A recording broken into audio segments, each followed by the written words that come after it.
اللہ تعالیٰ نے اس دنیا کو پیدا فرمایا تو انسان کو اشرف المخلوقات بنایا، عقل دی، شعور دیا اور ہدایت کے لیے انبیاء اکرام کو بھیجا۔ انسان شروع میں ایک اللہ کو ماننے والا تھا، لیکن وقت کے ساتھ ساتھ شیطان نے دلوں میں وسوسے ڈالے، خواہشات کو بڑھایا اور انسان آہستہ آہستہ اپنے رب سے دور ہوتا چلا گیا۔ جب زمین پر گناہ، ظلم اور شرک عام ہو گیا تو اللہ تعالیٰ نے ایک عظیم بندے کو چن کر انسانوں کی ہدایت کے لیے بھیجا، اور وہ تھے حضرت نوح علیہ السلام۔ میں ہوں علی اور آپ دیکھ رہے ہیں داستان دنیا۔ ایسی ہی انفارمیٹیو ویڈیو دیکھنے کے لیے ہمارے چینل کو سبسکرائب کر لیں۔ ناظرین، حضرت نوح علیہ السلام کا زمانہ حضرت آدم علیہ السلام کے کئی پشتوں بعد کا زمانہ تھا۔ اس دور میں لوگ اللہ کو تو جانتے تھے مگر اس کی اطاعت چھوڑ چکے تھے۔ اس زمانے میں کچھ نیک لوگ گزرے تھے جن کے نام ود، سوا، یوس، یوک اور نصر تھے۔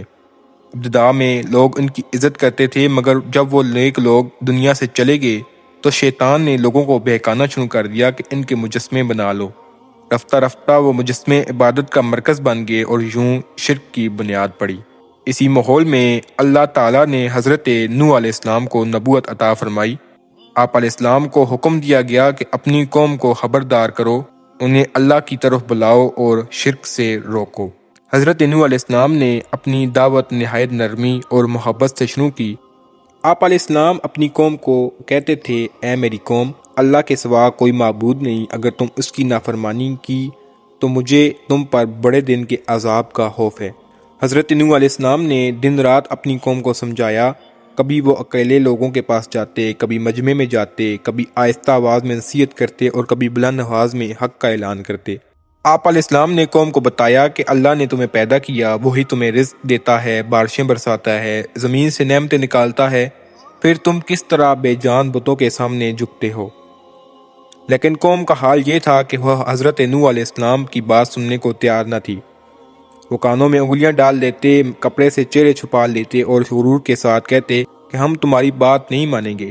ان کے سردار کہتے تھے کہ یہ تو ہم جیسا ایک عام انسان ہے، نہ کوئی فرشتہ ہے، نہ کوئی خاص طاقت رکھتا ہے۔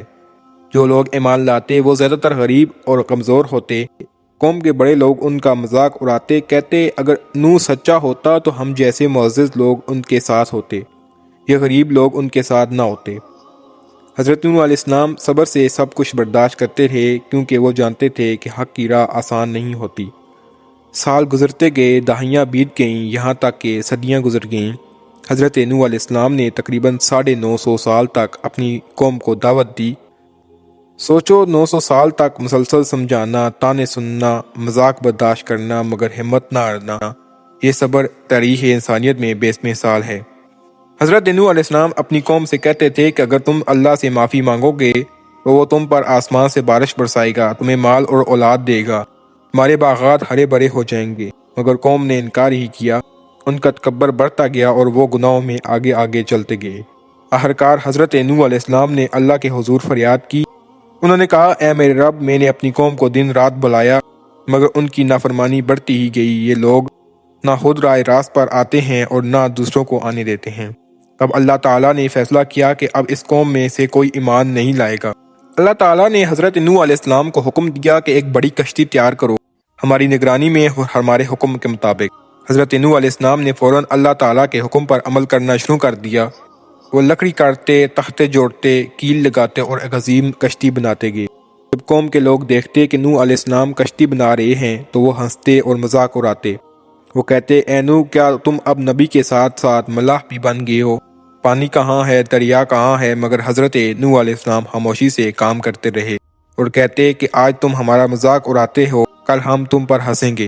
جب کشتی مکمل ہو گئی تو اللہ تعالیٰ کا حکم آیا کہ جب تنور سے پانی ابلنے لگے تو سمجھ لینا کہ عذاب کا وقت آ گیا ہے۔ پھر ہر جانور میں سے ایک نر اور ایک مادہ، اور جو لوگ ایمان لا چکے ہیں سب کو کشتی میں سوار کر لینا۔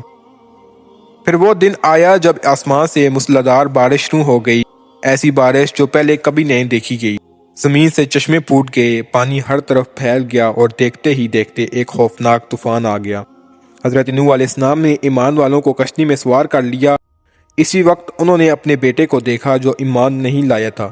حضرت نوح علیہ السلام نے پکار کر کہا، اے میرے بیٹے، ہمارے ساتھ سوار ہو جاؤ، کافروں کے ساتھ نہ رہو۔ مگر اس نے جواب دیا کہ میں پہاڑ پر چڑھ جاؤں گا، مجھے بچا لے گا پہاڑ۔ حضرت نوح علیہ السلام نے کہا، آج اللہ کے عذاب سے کوئی نہیں بچ سکتا، اور سب نے دیکھا کہ ایک بڑی لہر آئی اور وہ بیٹا بھی غرق ہو گیا۔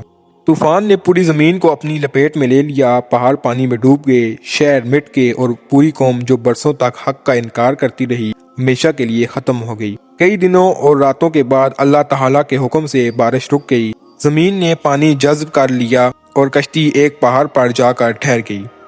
یوں ایک نئی دنیا کا آغاز ہوا اور ایک نئی نسل وجود میں آئی۔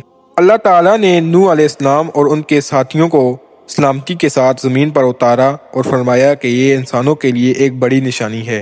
یہ واقعہ قیامت تک آنے والوں کے لیے سبق ہے کہ حق کو جھٹلانے والوں کا انجام کتنا خوفناک ہوتا ہے۔ حضرت نوح علیہ السلام کی زندگی ہمیں سکھاتی ہے کہ سچ کا راستہ کھٹن ضرور ہوتا ہے، مگر انجام کار وہی کامیاب ہوتا ہے جو اللہ تعالیٰ پر یقین رکھتا ہے اور صبر کرتا ہے۔